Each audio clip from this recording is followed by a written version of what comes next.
What's up, everybody? It's the boy, Lydell Dinero. You see what it is, you know what it is. Welcome back to the stew. It's time for another episode of the Best of Bias podcast. It's Friday today. You already know what goes on Friday. Um, on this episode of the Best of Bias podcast, we got a lot for you guys. It's going to be mostly sports again.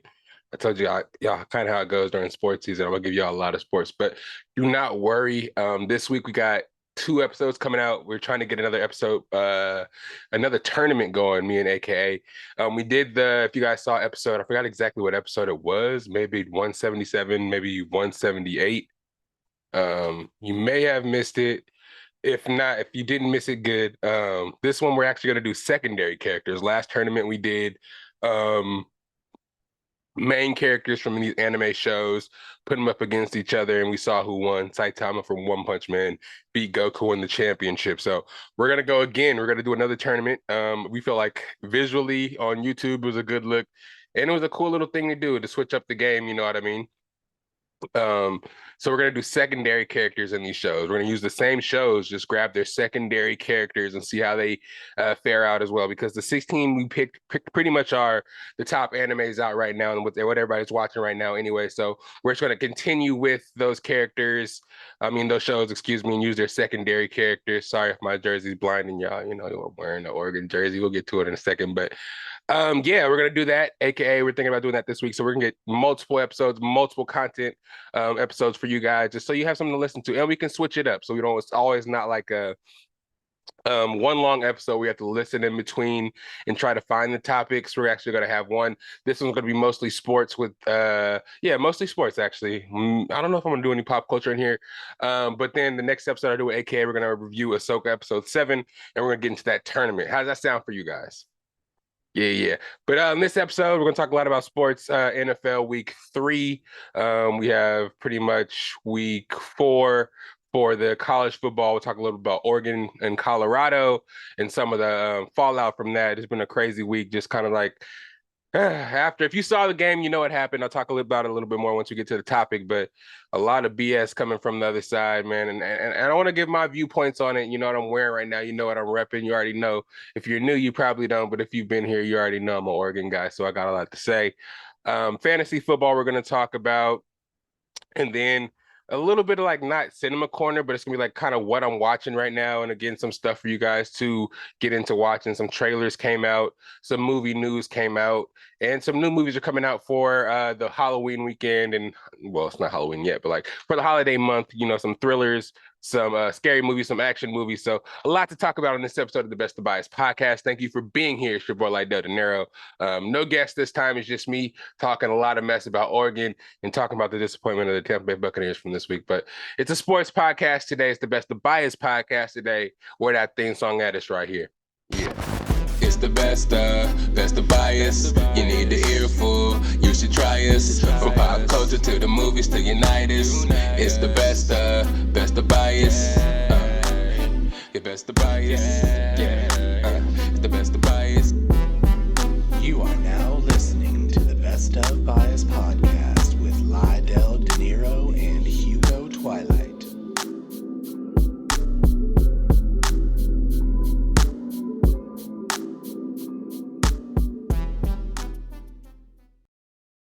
What's up, everybody? What's up? What's up? What's up? Thank you for being here today, man. It's Friday.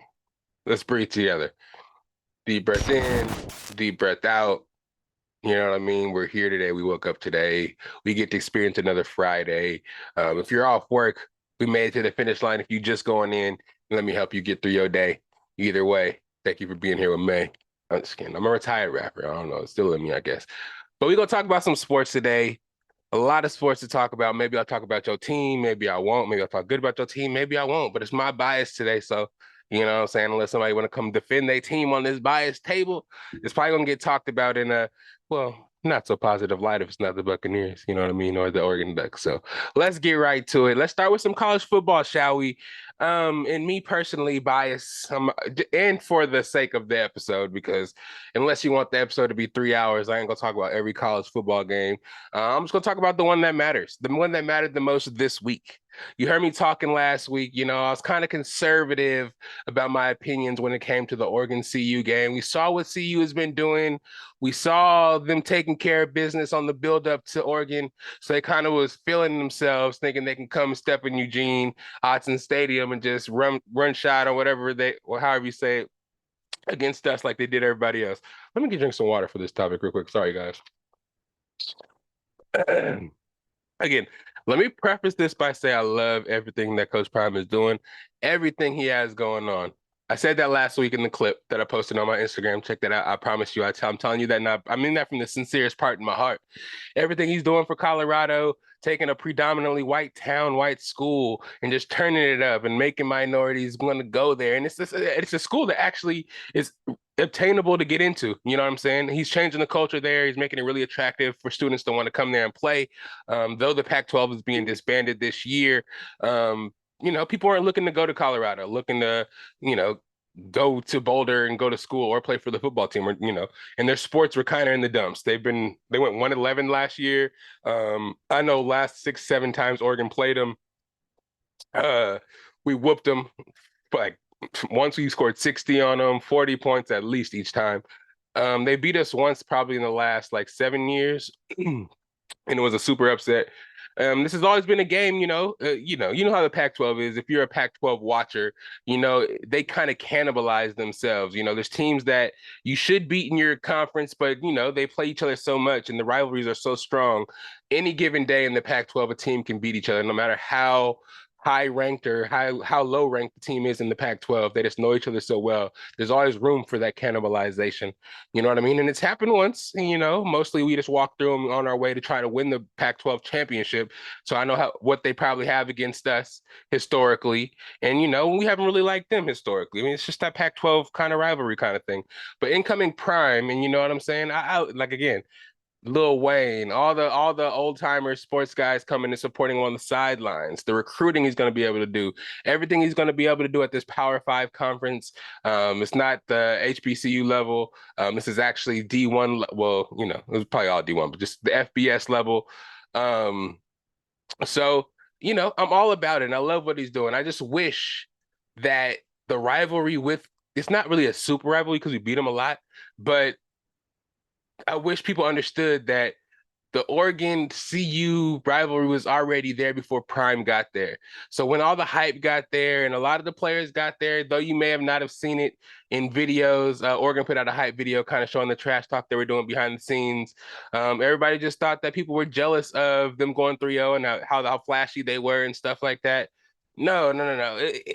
Me personally, there's two sides of it. You can't really especially in college sports, the rivalries go deep. So I don't know. I just felt like a lot of the time not a lot of the time, but this instance here, Coach Prime attracted a lot of casual viewers, a lot of casual college football watchers that really aren't in tune with how it goes in college football as far as the rivalries, how entrenched these rivalries really are. So once Prime gets there and people see all the hype, all the coverage on social media, everything you see is CU, Coach Prime, CU, Coach Prime, CU, Coach Prime. It adds an extra motivation for those teams that are already your rivals in your conference to beat you. It's not jealousy. It's just how it is. It's just like, come on now, if you set yourself up being this big bad team that everybody, is watching, everybody thinks is supposed to be a national champion, everybody thinks your quarterback is supposed to be Heisman now, they're going to want to give you their best shot every time. And it's like, okay, now if CU comes in talking mess and the other team talks mess back and the other team wins, now it's all about hatred and it's all about this team was supposed to win and now it's just all the hype and the inspiration you're trying to give your team was actually negative to Coach Prime, and all the coordinators from other teams are giving our team information just so they can beat Prime. It has nothing to do with the kids. It's like the spin is just kind of crazy. I didn't really think it would affect me this much when it comes down to it. The media is going to media no matter what. But it's just crazy when it comes down to the competitiveness of my sports, man.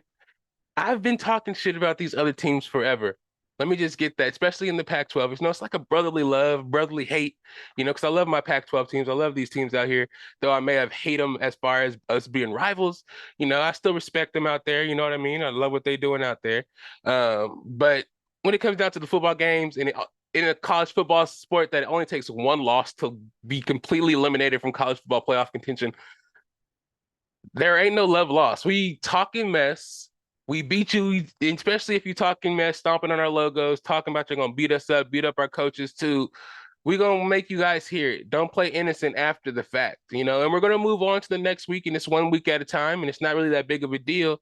But it's like you can talk mess when you win, you can talk mess when you lose too. Again, Coach Prime, everything you're doing, you're gonna continue to do it. He's talking like, oh, well, first of all, let me tell you guys the score. If you didn't see the game, the score is 42-6. Oregon won 42-6.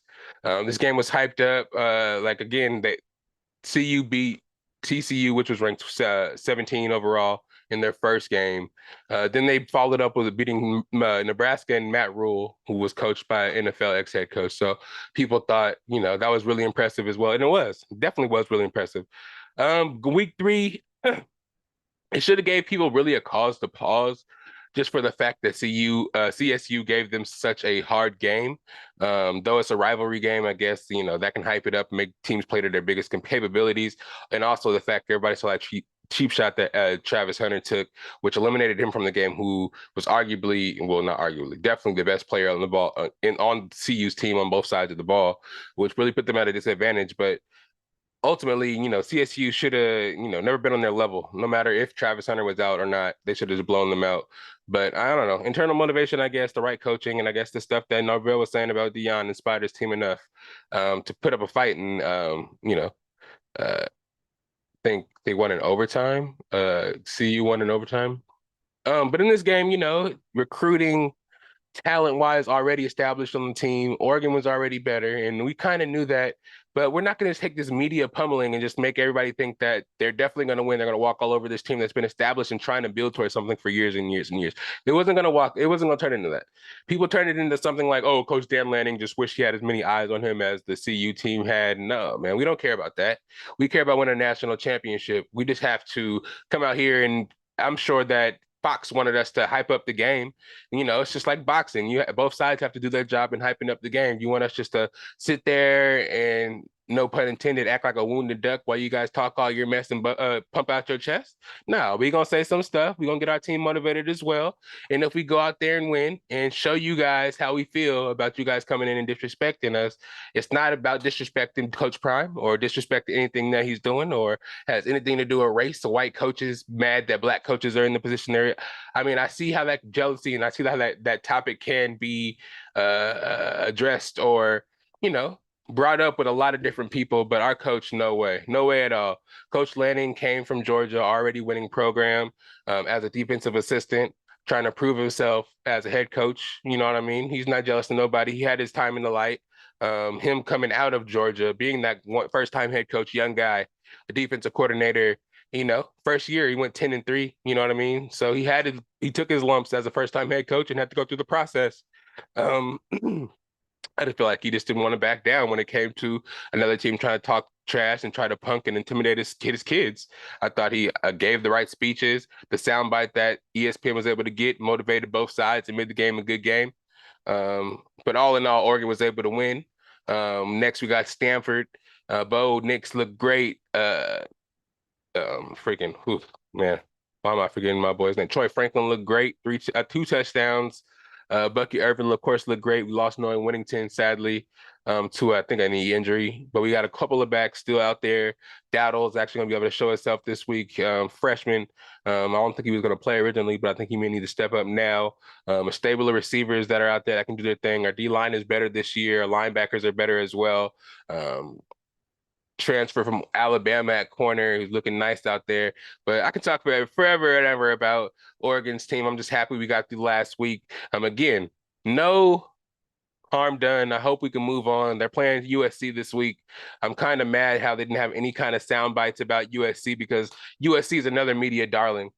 They're not ever gonna talk bad about USC. And even if USC has some sound bites about priming them, they're not gonna mention it because Fox is in bed with both of those teams. And it's in LA. Everybody wants USC to win. Everybody loves Coach Prime. So it's gonna be interesting. I haven't heard much rah-rah yet. Maybe Thursday and Friday is when it'll heat up and people will start picking sides and thinking, I don't know. People think that CU is going to come back with a vengeance and keep up with USC. Me personally, yeah, again, as a Pac-12 guy, wouldn't mind seeing USC lose, especially after we beat CU already. This gives us a higher ranking. You know what I mean? I think they're ranked number 5, so that'd be great for us. But yeah, again, now that the Oregon and CU game is over, shoot, Coach Prime, do your thing. Everybody else you play, good luck, especially the good teams. A lot of good teams in the Pac-12, and I hope you knock them down. And if we see you guys again, it'll be in the Pac-12 championship. So let's see what happens. Good luck to you guys. I just wish Coach Prime can just do his thing. I mean, I guess with positive media comes negative media as well. But I just feel like him being in the position he is and doing the great things he is shouldn't be so divisive. You know what I mean? Let him do his thing. You know what I'm saying? If he loses, he loses. If he wins, he wins. Let's not overhype either way. It's his first year. He's just getting his feet wet now. The team he has isn't going to be the team he has forever. He is going to get better. He is going to recruit better. A lot of stuff for the team is going to get better. But I don't know. I feel like now that everybody's expectations of him not winning any games, him winning the first 3 games or two, was it 3 games? 3 games surpassed that expectation. They just kind of, media, I guess, isn't okay with the OK season. They either thought it was going to be real bad, or now that they won 3 games, they're going to win every game. Like, I don't know. It's going to be an interesting flip because they have, again, USC this week, then they have ASU the week after. So we'll see how that goes. But I'll get off of college football now and just get into the NFL because the NFL got a lot of games and a lot of shit to talk about. Yeah, I'm sorry about that. When I'm talking about my teams, I'll be going in. But I'll be at the game next week in Stanford. If you guys are in the Bay Area or at the game, holla at me. I'll probably be wearing this jersey. This is Justin Herbert. I know Bo Nix and him are the same number, but shit happens. But go Oregon. Hopefully we can keep winning games and get to that national championship college football playoff before they expand it to 12 teams. And we can really prove what this last 2 years was about as far as recruiting and developing the team and camaraderie and building that Nike brand up. You know what I'm saying? But yeah, next we got some NFL to talk about. Excuse me here. A lot of interesting stuff happened this week, man. Taylor Swift visiting Kansas City, making the crowd go crazy and half the game all up on Taylor Swift rather than watching the game. Usher announced as the Super Bowl 53 performer, I think it's 53, out there in Vegas. Oh, damn. He ain't got to go nowhere. He already got a residency there. It's like already kind of it's kind of meant to be. He just go right over there to that stadium and just do his thing there. But it's been a big year for Usher as far as his performances and residencies and stuff like that. It's good for him, man. It's a perfect way to cap off a year, start a new year, and I'm happy for him, man.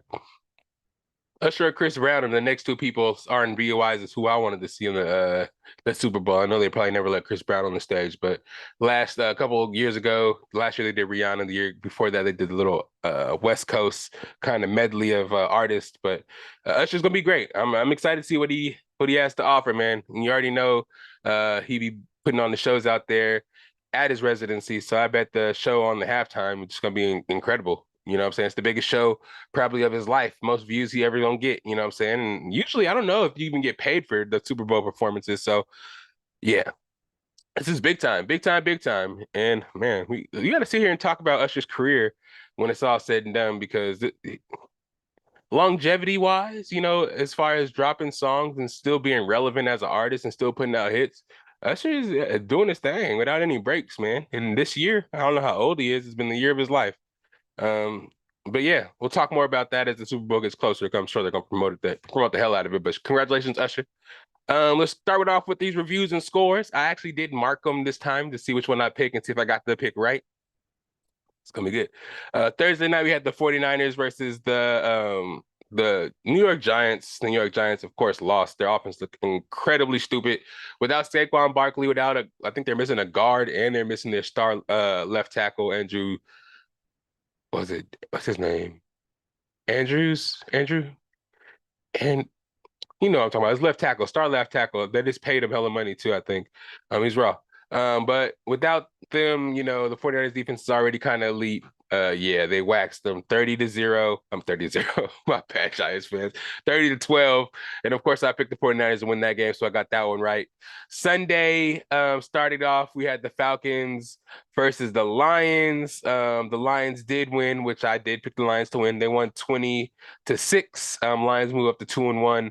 Falcons moved down to 2-1. They're at 2-0. Damn, good job, Lions. I needed you to do that for us. By the way, the Giants are 1-2 now, and the 49ers are 3-0.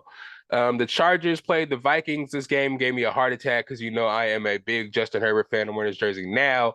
And last 2 weeks, man, the Chargers should have been winning these games. Keenan Allen out there balling and stuff like that, putting up massive numbers. And, you know, defense at the end of the game is letting these teams come back and win. That's why they're 2-0. The Vikings are the same way. For some reason, Kirk Cousins at the end of the game just kind of turns the ball over. Just has that itis. And now with, I don't know, for some reason with Dalvin Cook and Adam Thielen gone, the team is dysfunctional. I know Addison's been great for him. But they're not the same. And they're 0-3 now. They lost to the Chargers 28-24. It took a miraculous game from Keenan Allen. I think he had like 16 catches, 214 yards. He had a touchdown pass himself. Justin Herbert almost had 400 yards, 3 touchdown passes. It took a valiant effort from that offense to get them over the hump, and that defense didn't do them no favors. I understand how the defense is that bad when you have those players: Joey Bosa, Khalil Mack, Derwin James on the backside, J.C. Jackson.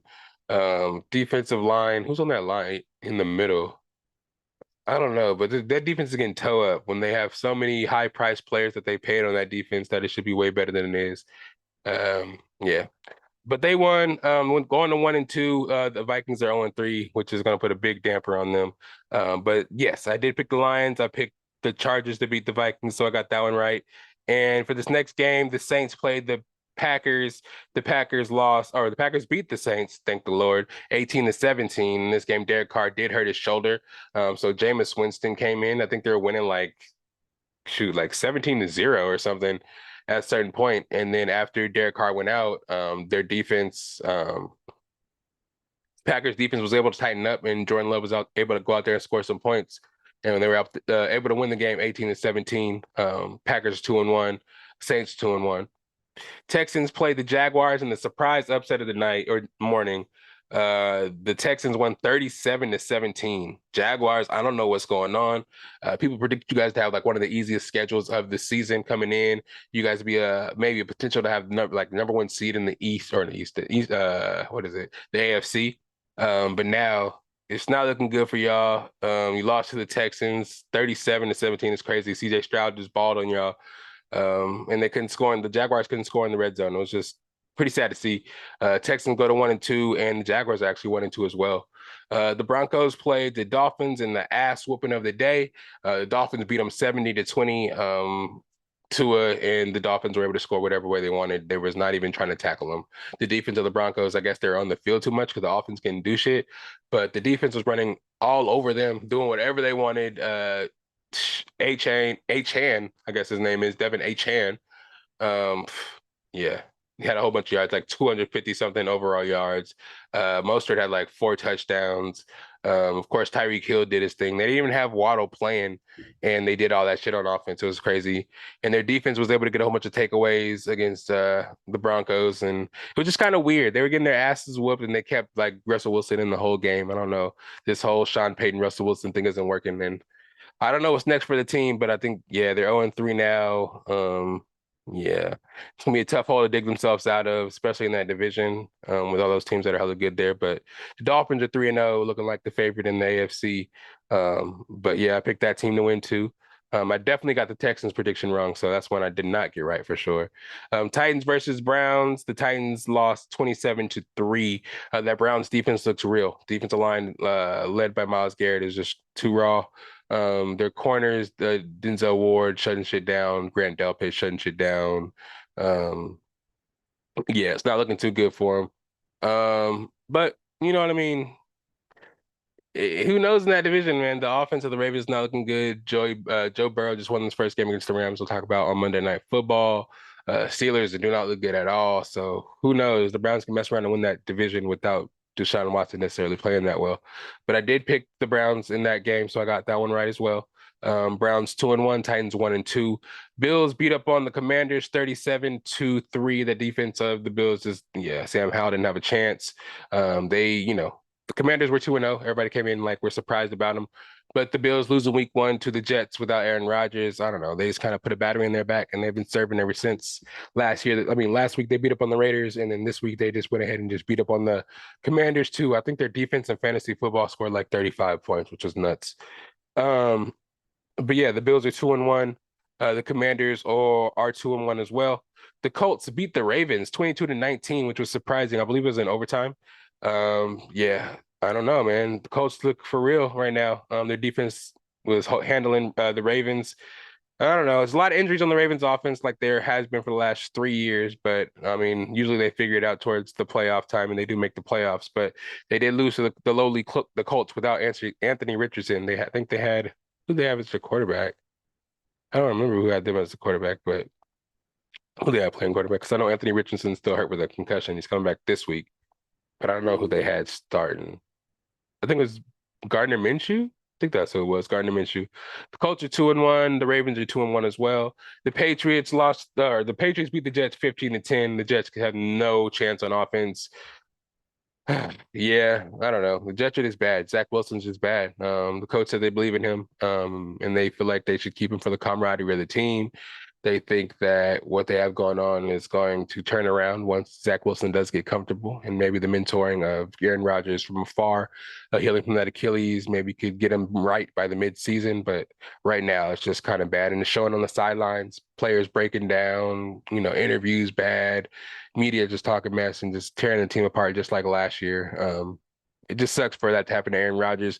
And Aaron Rodgers going on the Pat McAfee show to talk to him from his bed about how the team just needs to grow up and just get it together, stop fighting on the sidelines. Joe Namath doing interviews on morning shows talking about how they need to get rid of. Tough. It's really tough for a young player to kind of go through that and have to deal with going through. Hold on 1 second, y'all. Something's going on. Let me make sure they didn't mess up my mic situation. Oh, yeah, we good. But yeah, just make sure his psyche doesn't get messed up and just make sure he just stays in with it and just, you can't just, I don't know. The league is kind of messed up now. They don't really want to give quarterbacks any time to develop, especially, it's like a win now league, especially when you put teams together financially that, with the hype that the Jets had, Dalvin Cook signing, the Aaron Rodgers signing, Randall Cobb, Alan Lazard, there's a lot of stuff just to win now. But again, I feel like if the defense, puts Zach Wilson in positions to have short field, give the kicker some positions to make some field goals, it could work out. It's just that, you have to help the guy along. Let's not just kill him, you know what I mean? Figuratively speaking, you don't want to just tear him down to where he just looks worse and worse every week, and it's just not going to be conducive to the team at all because there's not really anybody out there that can really go out there and get that's going to change what's happening right now. So it should make the best of it. Man, I don't know, extra practice. That line is still not great, so it doesn't help that, that doesn't help the fact at all, but yeah, in Mac Jones, it's good for him to get a win under his belt too, because man, people are unsure about him as well in his quarterback play. So it was good to see him get a win. Though it wasn't really, it wasn't the best looking win. 15-10 is an ugly score, but they got that victory, and they got the Cowboys next week. So if they can string a couple of wins together, because the Cowboys did slip this week, I'll talk about that soon.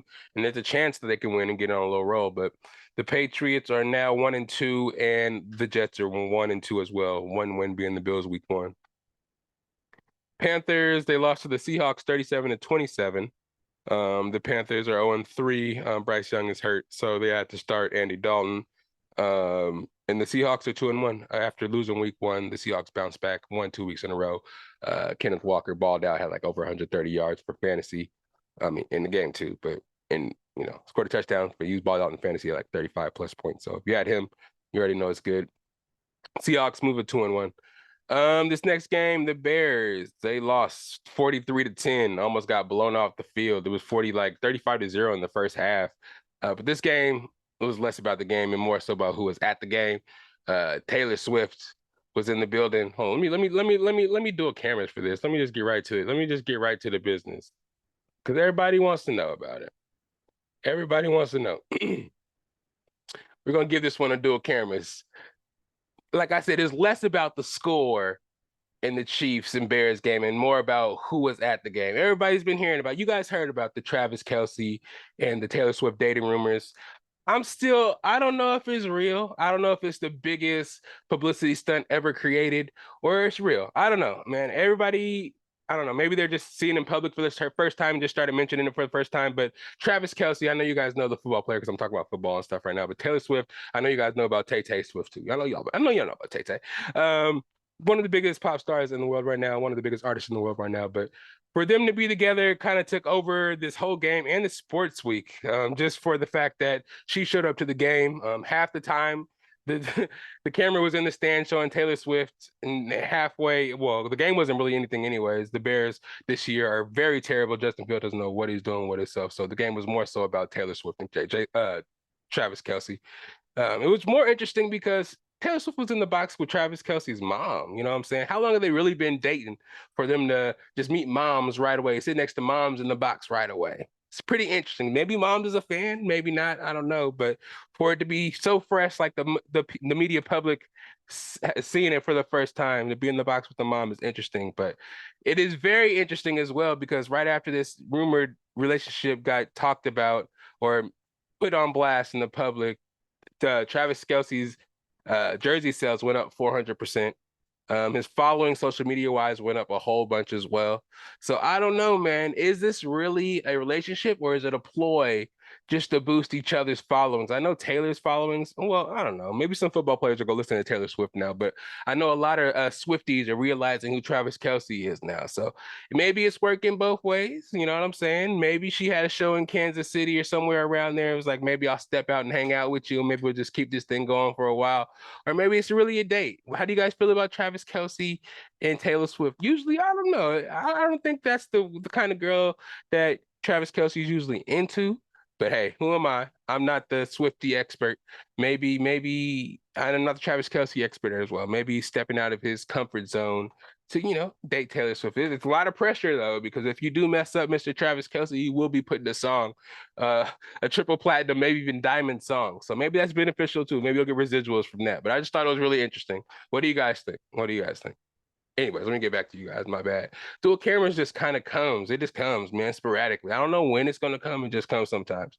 Pause. What games we got next? Oh, next we have the Cowboys versus the Cardinals. Man, everybody thought this game was chalked up as an automatic Cowboys win. They've been demolishing everybody the last couple of weeks. 40-0 against the Giants, 30 to something against the Jets. So everybody thought this game was going to come in here and mollywop the Cardinals, who were pretty much vying for the #1 pick to get a new quarterback and the #2 pick to get Marvin Harrison Jr. But yeah, the Cardinals they wasn't playing this week.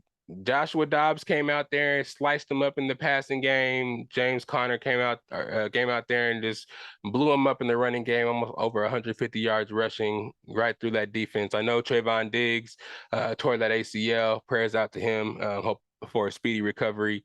But man, I didn't think that would cause such a detriment to the defense to where the Cardinals can go out there and just slice them up like hot butter through a knife.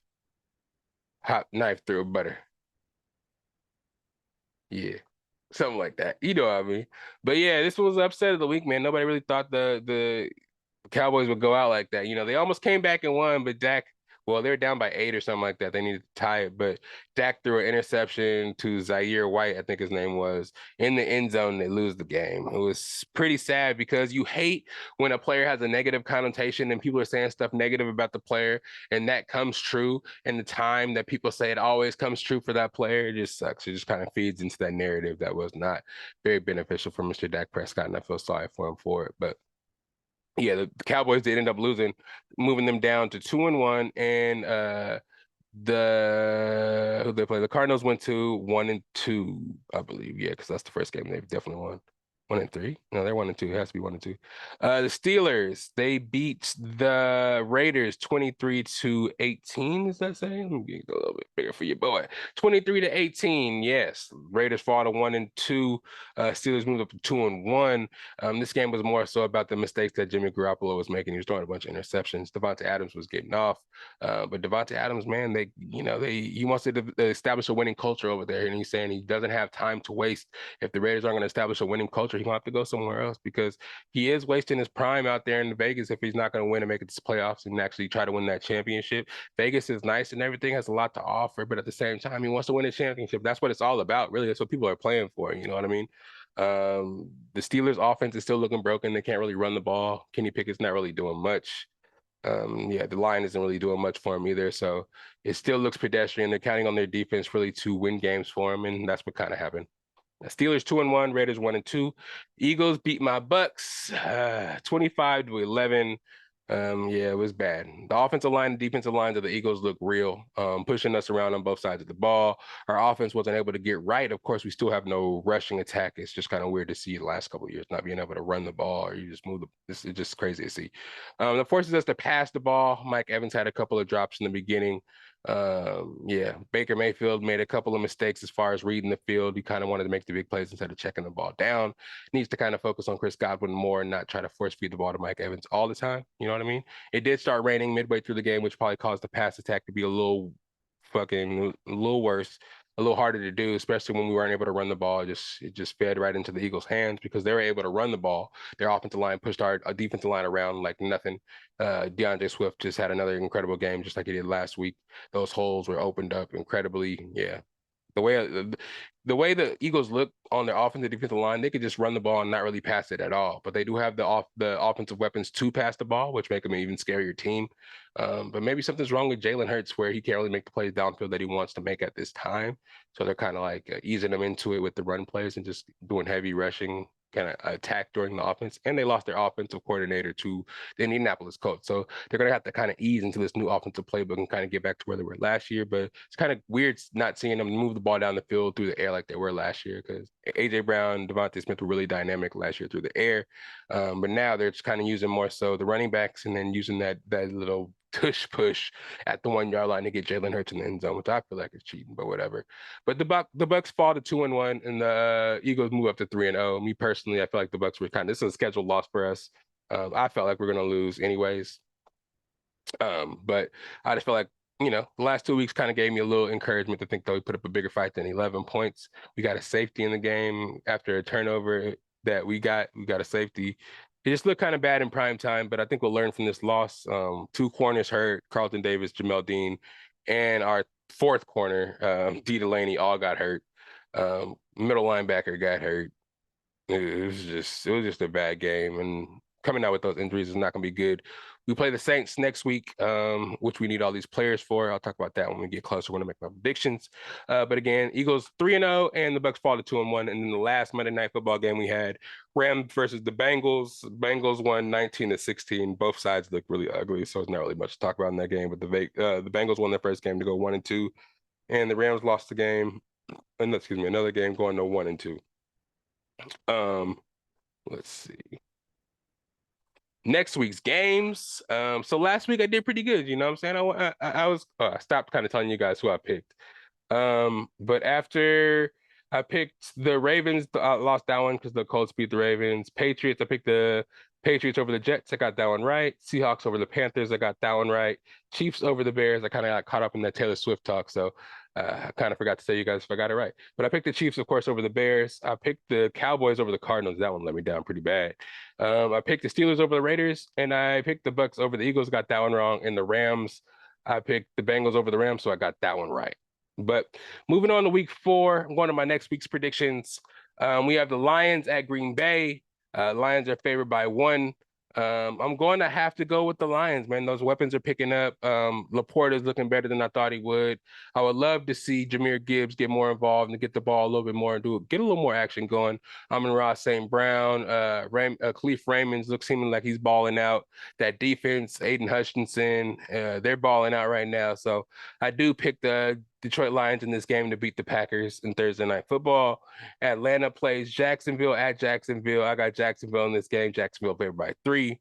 Miami plays the Buffalo Bills at Buffalo. Buffalo's favored by 2.5. Man, I don't know, man. Me personally, I think this is where Buffalo loses another game, man. The Miami offense is looking incredible. And I think the bright spot for the Bills right now is their defense. Their offense is looking suspect sometimes, and sometimes Josh Allen does a little more than he needs to when he turns the ball over a lot. So I think the Miami Dolphins take advantage of that, and I think they keep rolling. Even though they're 2-point underdogs, 2.5-point underdogs in Buffalo. I got Miami in that game. Minnesota at Carolina Panthers. I'm gonna go with Minnesota in this game. They're desperate. Minnesota's favored by 3.5. Maybe this is because Andy Dalton is starting and Bryce Young's not there. I don't know. Maybe Carolina's just kind of the worst team right now in the league. That's kind of disguised. I don't know, but I think the Vikings will win again. They do need to win the game. They can't go on 4 with any chance or any hopes of doing anything in the season. I know it's kind of the odds are kind of against them to make the playoffs anyways at 0-3, but yeah, I think Kirk Cousins needs to step it up this game, win this game, or else they're gonna think about trading him to the Jets. For real, for real. So I got the the Minnesota Vikings over the Panthers at home. Then let's see, the Broncos at the Bears. Wow, this one's gonna be tough to predict, but the Broncos are favored by 3.5 in Chicago. Make or break game for Russell Wilson, because if they lose to the Bears, I think he might get benched. Or I think Sean Payton will say he's seen enough and he has to bench Russell Wilson, which would be kind of crazy. The Bears side again, I feel like this is a game that Justin Fields, I mean, the coaching staff, the city, I think everybody thinks Justin Fields can go out there and win if he goes out there and uses his legs and kind of get out of that funk, get out of the media hype that everybody's trying to put on him, negative hype that everybody's putting on him. Just play his game to show everybody with this talent. He ain't got to try to talk in every interview to try to prove himself, though that's important. Sometimes I think right now it's just about the play. And you having a chance to win right now against Denver, I think this is a really good opportunity. I'm going to pick the Bears. Though the Broncos are desperate, I think Justin Fields is going to play more desperate, and they're going to win that game at home. Baltimore against Cleveland. Cleveland's favored by 2.5 at home. Man, though I love the Ravens, I don't love the Ravens, but I just love Lamar Jackson and everything he's about. That defense out there in Cleveland, I think, is just out there to prove a point. And I think Deshaun Watson is going to get better and better. So I do got the Browns at home by 2.5. Well, not by 2.5, but with the spread. Steelers at Texans. This one I could be wrong. I'm picking the Steelers, though Houston looked real last week, and the way the offense of the Steelers looked, I'm picking Houston. I can't. Houston's gonna win at home versus the Steelers. I still don't believe in that offense quite yet, and I think Houston's defense is going to be good enough to shut down that offense, and I think the offense of the I don't know, the Steelers defense is really good, but some of the stuff CJ Stroud was showing the last couple of weeks, I think they may be able to get him. This might be an upset. This is my upset. Maybe it may not look like a big upset from the outside looking in due to the records, but I'm gonna go ahead. I'm gonna pick them.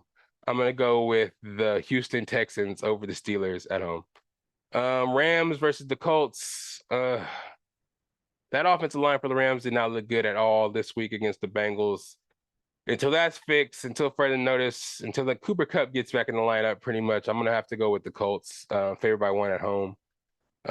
Tampa Bay at New Orleans. I'm picking Tampa Bay. There's no discussion needed. The Saints are starting Jameis Winston. Though we have 2 banged up corners, I think one of them will be healthy. Maybe 2. Hopefully, will be healthy by game time, even though it's kind of a short week. Yeah, without Derek Carr, I think this line and Baker being able to move a lot more than Tom Brady will give us the edge. I think we can pull it out. I think we'll be able to do that. Everybody thinks that Lattimore takes Mike Evans out of his game, always shuts him down, gets him out of his head, and doesn't make him do something stupid. I think this was the game that he kind of redeems himself and just kind of keeps a level head. Him and Baker get back on the same page. Chris Godwin gets over the injury bug, scared that, this is where he got hurt, knock on wood. But I think we'll get it together. Our defense hopefully plays a lot better. They have receivers out there in New Orleans, so hopefully we don't do that stupid ass defense playing hella far off the ball, giving them the 5-10 yard curl routes and slants all day, especially with slant boy Mike Thomas out there. He'll do that all day. So let's go, Tampa. I got you guys. I'm picking y'all. Commanders at Philadelphia. Philadelphia's gonna win. That's it, and that's all. They're favored by 8.5 at home, and I don't know if they're gonna win by that much, but I got Philadelphia in that game. Bengals versus Tennessee. Me personally, I'm hoping Cincinnati can get their stuff together and put some wins together. Cincinnati is favored by 2.5 at Tennessee, so I got the Bengals in this game. Las Vegas at Chargers. Oh yeah, I got Chargers all day, favored by 5.5 points. I do got the Chargers for sure.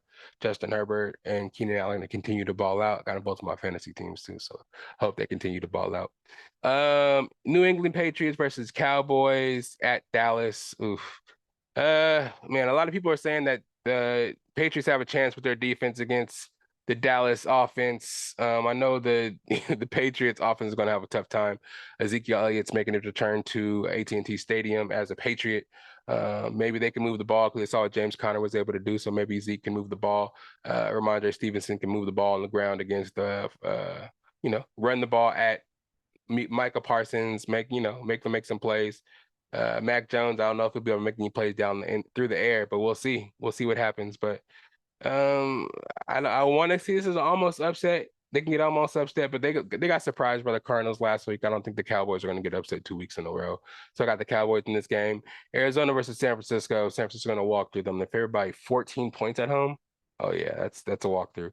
The Jets are playing at home against Kansas City. That's going to be another drumming. I don't know how these good ass teams have these easy ass schedules, but the Chiefs are going to walk through the Jets at home, and they're going to further be in a discussion on what to do with Zach Wilson. But hold on, this game you're not going to win this game, and I don't think you thought you're going to win this game anyways. This is probably already a scheduled loss, so just hold on. Chiefs win that game in the Meadowlands.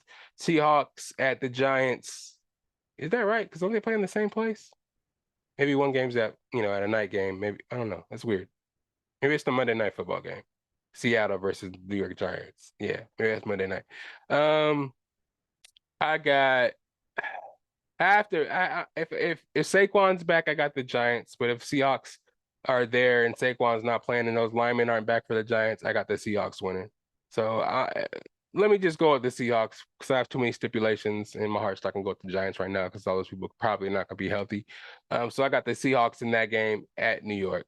So to recap the teams that I'm picking, I got Detroit over the Packers. I got Jacksonville over Atlanta. I got Miami over Buffalo. I got Minnesota over Carolina. I got Chicago at home over Denver. I got the Browns at home versus Baltimore. I got the Houston Texans at home versus the Steelers. I got the Colts at home versus the Rams. Tampa Bay beating New Orleans, who's at home. I got the Philadelphia Eagles beating the Commanders by a lot at home. The Bengals beating the Tennessee Titans, who are at home. The Raiders losing the Chargers in LA. I got the Patriots losing to Dallas in a revenge game, just a get right game for Dallas. I got Arizona losing to San Francisco in a drumming, and then I got Kansas City over the New York Jets because Taylor Swift is adding power to this team. They're going by 50. Seahawks versus the New York Giants in Monday Night Football. I got the Seahawks. So keep track of those. I'm gonna keep track. I think I got like 3 wrong last week.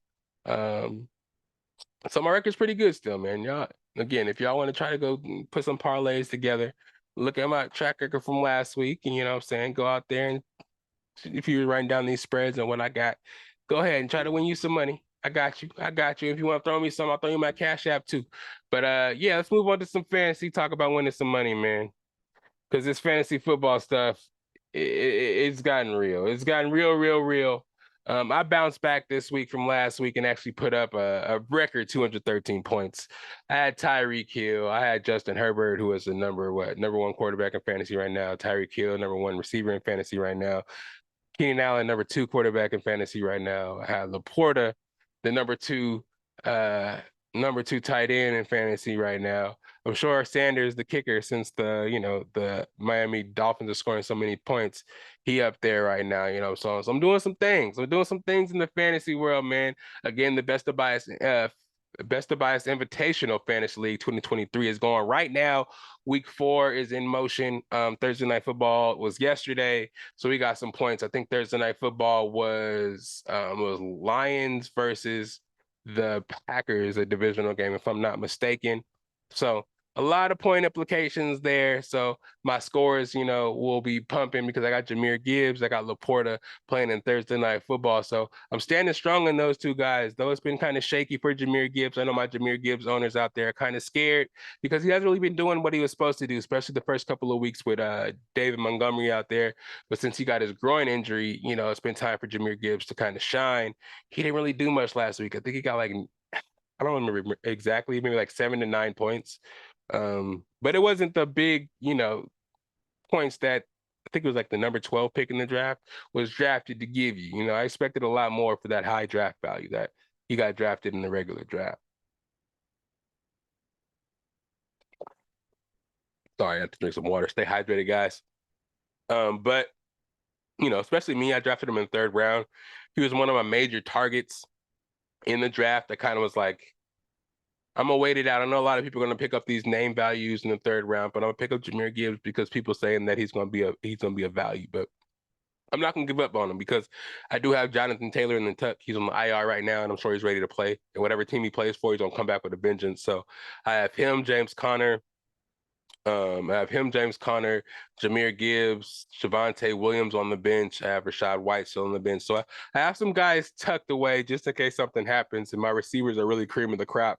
Tyreek Hill, AJ Brown, Keenan Allen. Yeah. That's some work right there. You know what I'm saying? That combination, that stack with Justin Herbert and Keenan Allen, have them in every league that I'm in. But anyways, Best of Bias Fantasy League. We're in the midst of things. Scores for this week. Me again. Sorry, Dijon. I had to beat your team 213 to 167. Just a running back living paycheck to paycheck. Yancey lost to Cam's Catering, who is Kevin, 109 to 105. Hot Boys beat K-Swag 179 to 107. Shenanigans, which is Deshaun, beat Jason Paydirt. Oh, actually, no, sorry about that. Paydirt actually won, beating Shenanigans 137 to 116. Nightmare on G Block. I'm sorry. These names may be different every week because these guys, for some reason, a lot of them are changing their names every week to kind of fit the week. Maybe that's a new thing in fantasy football. Maybe it's a superstitious strategy. So that alliteration, it gets me. Superstitious. I'm not gonna try to say it again. Strategy to keep their team winning. If you have a new team each week, maybe you'll continue to win.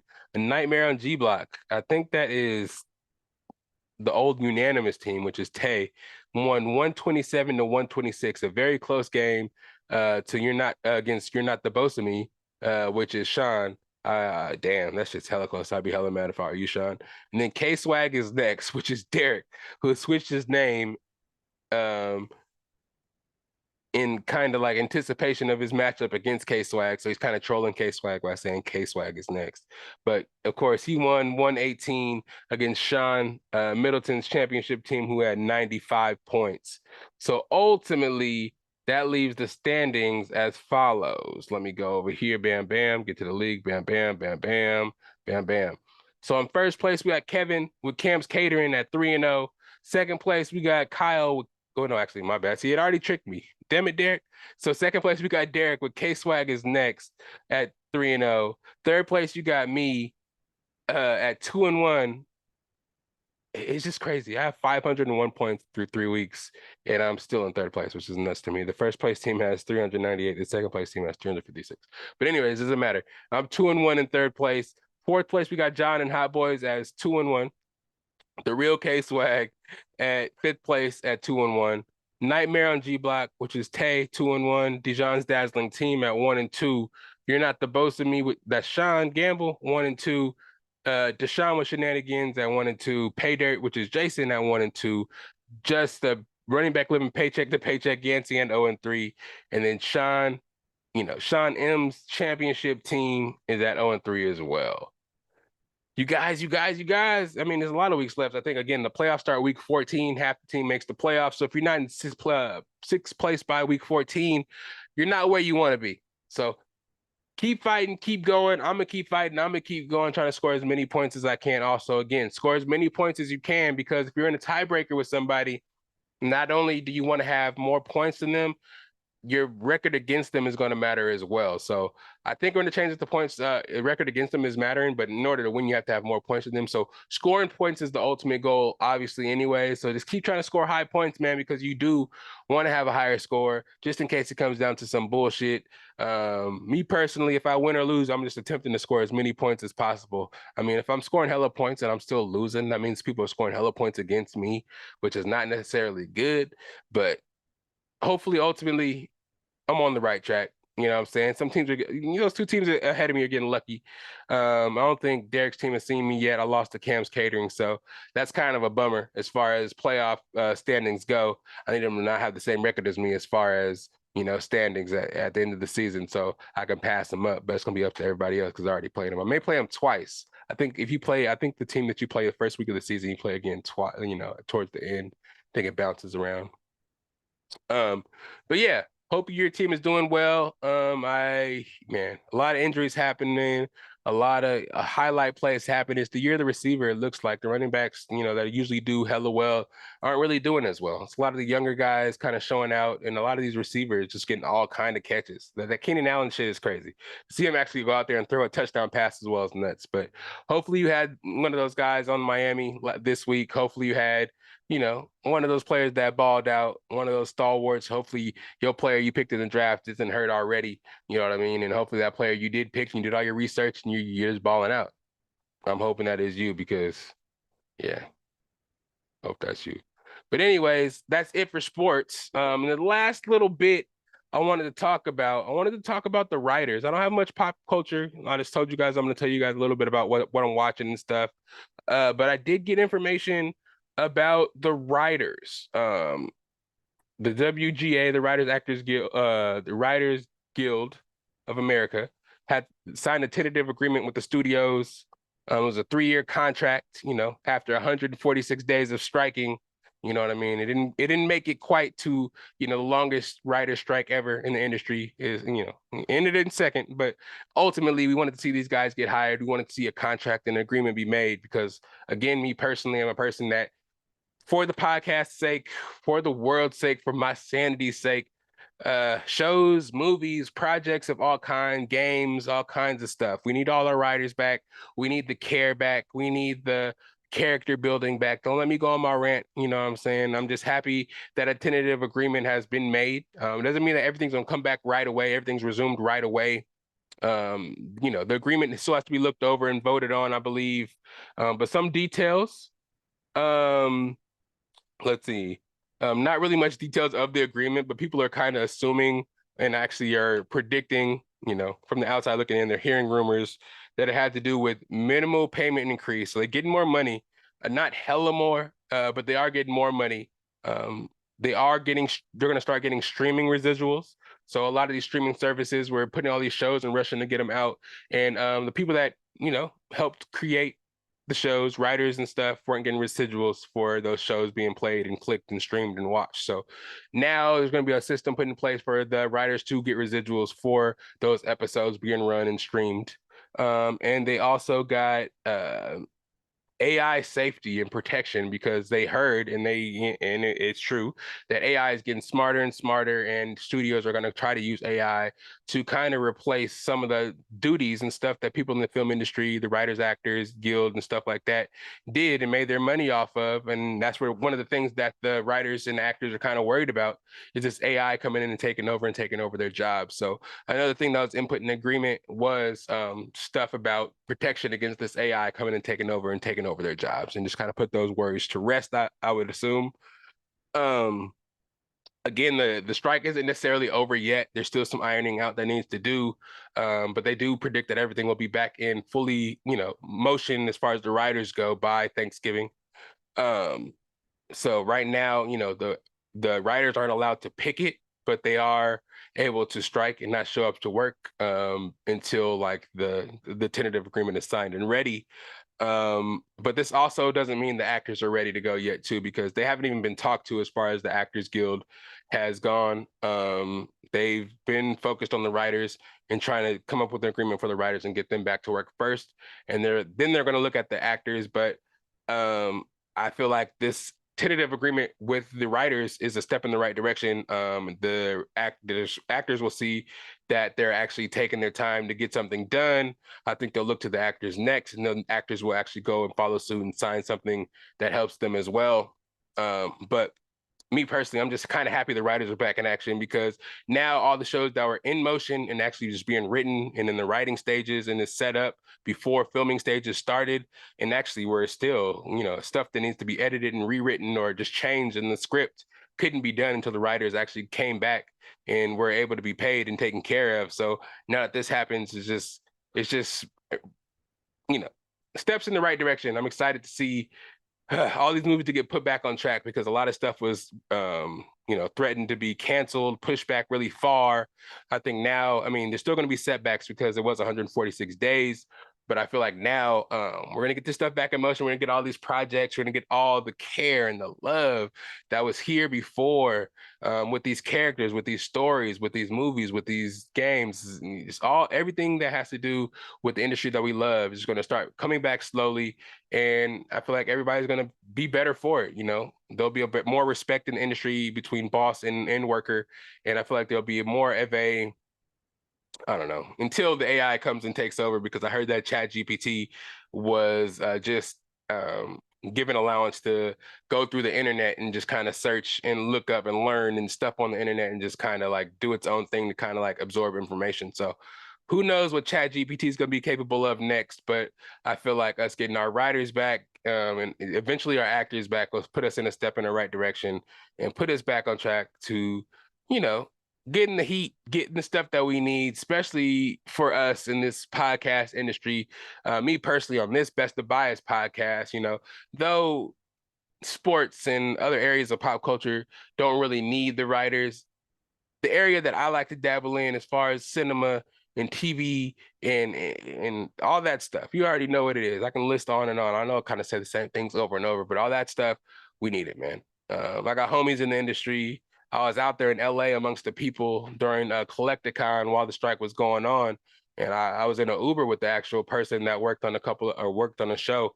He worked with the extras on the show, a show that I actually watched. And it was just kind of sad hearing the stuff that, you know, just little things that they wanted that feel better about their security and status and just, you know, addition that they add to a multi-million-dollar company or a multi-million-dollar production that, you know, companies can just take away and just minimize, like it doesn't matter, like these people don't matter and what they do for these productions don't matter. And it's good to hear their perspective and actually be on the scene and seeing how it goes, you know. I wish I would have interview more people or did well, we kind of interviewed him and me and my homie that were in the Uber, but I should have had him kind of like an impromptu interview on the pod because it was a really introspective view on the stuff going on. But again, shouts out to the writers for getting that done. You know what I'm saying? Thank you guys as the studios and stuff for giving it an idea and just kind of like biting the bullet per se and just not being as arrogant as you guys were being as far as getting these guys back to work.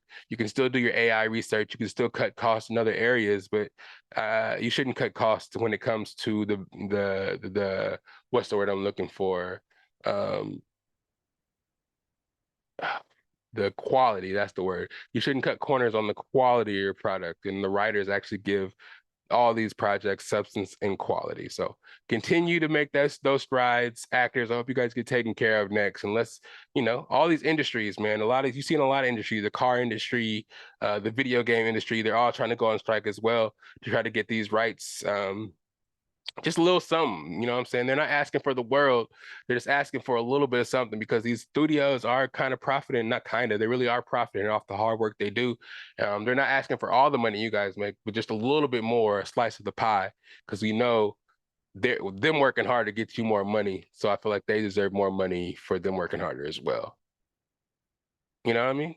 You know what I mean? You know what I mean? You know what I mean? I don't need nothing to work for y'all though. Y'all come here to click for free. I'm working all the time. You know what I'm saying? But y'all need to get y'all some merch. Y'all need to get y'all some merch for sure. But do I got anything else for y'all? Oh yeah, the shows that I'm watching. Um, Not really shows that I'm watching. I talked about that last time, but there's some stuff that I heard about, a couple of cinema corner stuff. Aquaman 2, man, I'm hearing bad reviews. The screeners, people are walking out in disgust. I don't know what happened in the movie. I don't know what's going on, but I know they brought the brother back, the villain in the first one, brought him back. I know Amber Heard is in this one. Amber Heard is pretty in bad favor with the general public now for bringing down one of our beloved superstars in Johnny Depp. So people were mad about her being in the movie in the first place, but I heard on the set they were having some bad times. Jason Momoa would dress up like Johnny Depp to antagonize Amber Heard. That's allegedly what she's saying and stuff like that. And I guess it reflected in the result of the movie, man. I thought Black Manta, shout out Yaya, was going to actually go out there and do his thing. I thought people were actually going to like the movie. Jason Momoa, and I was hoping he would actually stay in the DCU once it changed over and James Gunn took over. But the result of this movie, I don't think they're going to keep it. I think they may scrap everything. I'm still for making Jason Momoa Lobo. So James Gunn, if you want to make that happen, and if that wasn't just a rumor, if you want to make that happen, go ahead and do that thing. But if you are trying to go to the theaters this weekend, I don't think Aquaman is coming out this weekend, but there is some movies in theaters this weekend, today, that you should check out. Expendables 4, I think it came out last week, or maybe it came out Thursday, but either way, go check that out. Expendables in theaters right now. What else we got? We got, I think, Halloween. Not Halloween, excuse me. Saw, whatever number you're on, Saw 10 or something crazy like that is coming out for the Halloween. You know how they come out with one every year. So that'll be in theaters. And also The Creator, with John David Washington.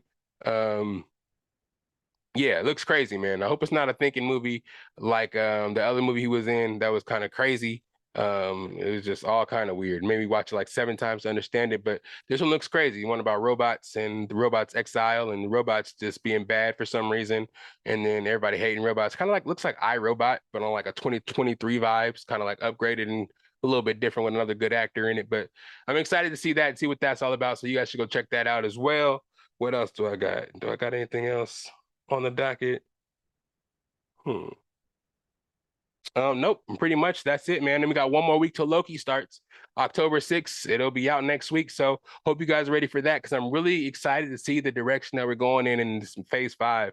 I'm hearing a lot of things about after Deadpool, how the whole MCU is going to reset timeline wise, and lead right into the Secret Wars. I heard Jonathan Majors in multiple episodes of Loki. So things are going to get real. We're going to get back into our Marvel talk and Disney Plus talk. So we'll start reviewing that show starting next week as well. Exciting stuff to come. Again, we're gonna have this tournament coming up next week, or actually probably pretty soon. I don't know exactly when it'll drop, but it'll drop really soon after this episode. Side characters, anime tournament. They're gonna get 16 players again, just like we did last week or a couple weeks ago with the main characters for the anime going up against each other. We're gonna take secondary characters and put them up against each other. So it's gonna be great. Obviously, this is the end of the episode. I ain't got no more stuff for y'all, but hope you guys enjoyed the pod. It was all sports today. Pop culture. Sorry, we'll get that next week. But next episode, dropping next little piece of content, of course, is going to be Ahsoka episode 7 in that tournament I talked about. And also, again, go Oregon. If you guys are at the game out there in Palo Alto at Stanford, last Oregon versus Stanford game there's going to be. It's going to be exciting times out there, man. Me living it up. So many memories of Oregon playing Stanford, me going to Oregon Stanford games over the years, me in college and high school and stuff like that. So it's going to be really exciting to see that for the last time. I might shed a tear, but if you're out there, holla at me. Again, we got merch all day, hats, dad hats, bucket hats, trucker hats, beanies, t-shirts still, and brand new hats with the lightning bolt and growly coming real soon. I got the hats, they're done. As soon as they're shipped to me, I'll show you guys what's going on. Pop-ups coming soon to where you guys can buy the hats. But hit me up wherever you can find the podcast, wherever you find me at. Ask me in below, hit me up in the DMs. I got the merch for you, I got prices for you. I'll ship it right out to you. But if you're looking for me, you know you can find me at SAC_Lydell on the Instagram, Patrick_Lydell on the Snapchat. If you're looking for the Best of Bias on any platform, just type it in Best of Bias, you probably find me there. You can find us on Instagram under Best of Bias, on YouTube under the Best of Bias podcast or Best of Bias podcast. You'll see Growly's face, and you'll know where to click. Just like, subscribe, share, hit the bell so you don't miss any episodes. AKA has been doing a great job. Graphics looking crazy, 190 some episodes. Last episode looks wild. It's been the upload was crazy. How many gigabytes I had to upload to the computer. So check that out. He's been doing great things. Clips are back in there. Quality of the episodes is just top notch. Guests, if you want to be on the podcast, of course, just hit me up. I got a lot of stuff in store for you. Chelsea coming soon, of course. AKA is coming to do the tournament. I'm trying to get a weekly segment with some of my friends and some of the Best of Bias family members on, so we can have them come back with that segment. You know what episodes we're going to be. We know what topics are going to be. We're trying to get a little something. You know, we always advancing and always trying to move forward and give you guys the best content possible. But again, let me not get too lost. The Best of Bias, I already said that on the YouTube. You can find me, Patrick Lydell, on Twitter as well, on X now it is. You can find me on Twitch. Lydell Dinero, Skitty Grub 1, all that stuff. AKA you can drop all the handles right there. You can drop down on the sky. You know what I'm saying? We'll talk Funko Pop. I got a whole bunch of Funko Pops. I'm going to LA Comic-Con in December. So I'm gonna get Napoleon Dynamite, John Hader's autograph.